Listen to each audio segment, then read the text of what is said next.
Blade & Sorcery offers a big variety of weapons, maps, and overall things to do, but thanks to our lovely modding community, we can count on crazy stuff like all kinds of firearms, maps from movies or other games, new missions and spells, and a lot of different NPCs to fight or armors to wear, which gave me an idea to put together 3 mod packs plus an extra one that will change your gaming experience depending on what is your preference. I haven't included any game-changing mods like different blood or more difficult enemies because I've already talked about these types of mods in one of my previous videos. So sit back, relax, subscribe if you haven't already, and visit my store to grab some merch. Thank you. First, I've put together the SciFi pack, which includes the amazing mod I Need a Weapon that adds a whole lot of things from the game Halo, like all kinds of different weapons and armors, a few enemy waves, personal AI chips, and even some collectibles. Now that we have some high-powered weapons, we need something to shoot, and for that I recommend mods called Aliens and Predator, which are pretty self-explanatory,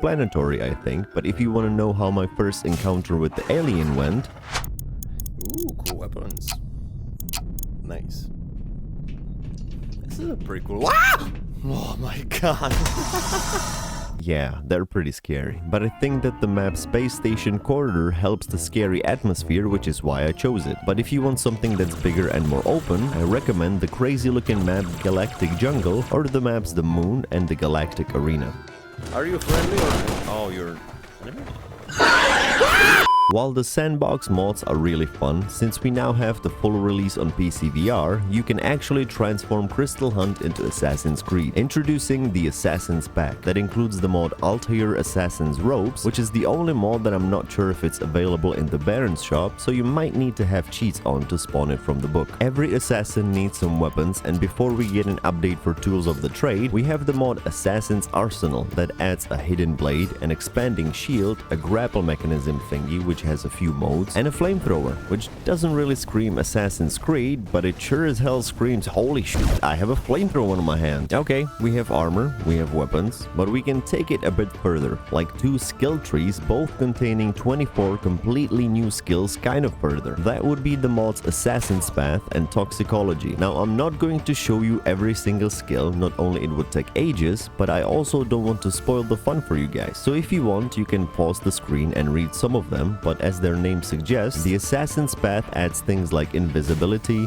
better stealth, teleporting behind enemies, and even some spell merging. And the Toxicology is all about poisoning enemies using spells or potions, various buffs or healing, and even resurrection of your enemies to make them fight along your side.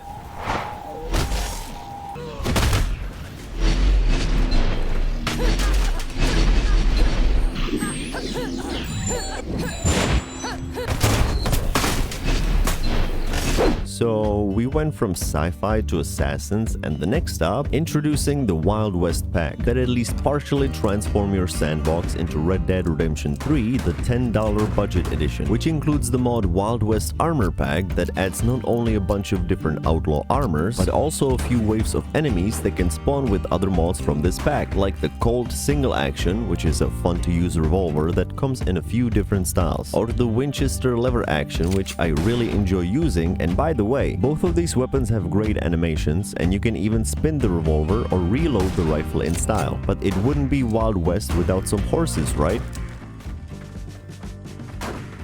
Woohoo! Let's go!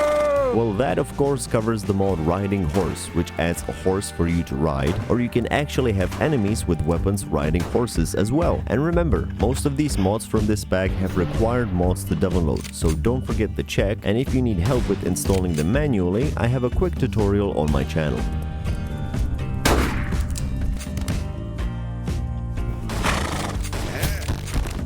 Oh no! You've shot my horse!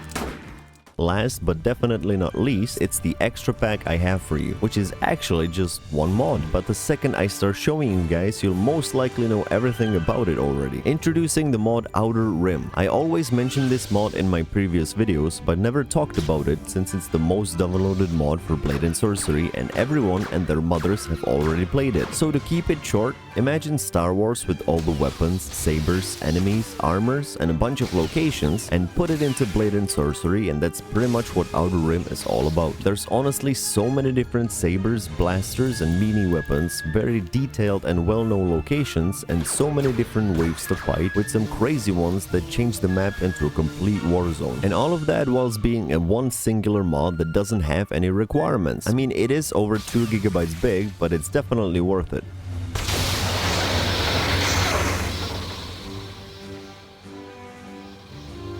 Before you click off, I just wanted to say that there will be some changes happening on my channel, mainly in how often I upload shorts and what content I upload. I'm going through a bit of a tough time in my life right now, and I want to have fun and be proud of the content I make, especially because I don't have that much time for YouTube. So the Epic Random Brutality series will not be the main priority, along with needing to upload every single day just so I get some views. Thanks for understanding, and a huge thanks to my members and to you, my viewers. See you in the next one.